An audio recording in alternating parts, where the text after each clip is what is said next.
We need to make sure we're understanding the impact of what we're doing. We need to make sure that we are setting up mechanisms to align sidewalks with these areas, particularly since in transition zones, we're reducing parking. So that's all this amendment does. Okay.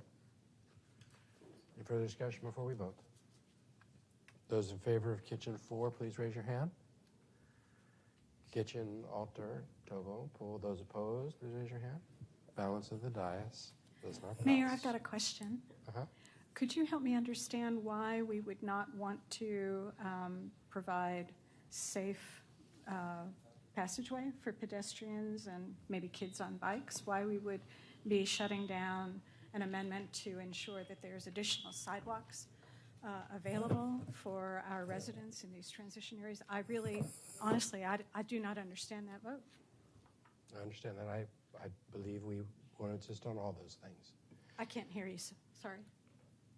I think we all want to insist on all of those things. So we're not going to insist Now on what that? we're going to do is we're going to vote on Flanagan 12. Flanagan 12 has been pulled by Mayor. council members Alter and Tovo. Mayor, Yes? I think it's appropriate for us to ask a few questions.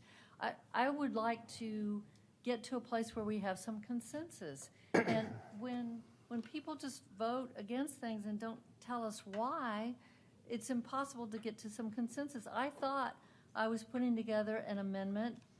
I didn't say don't have transition zones.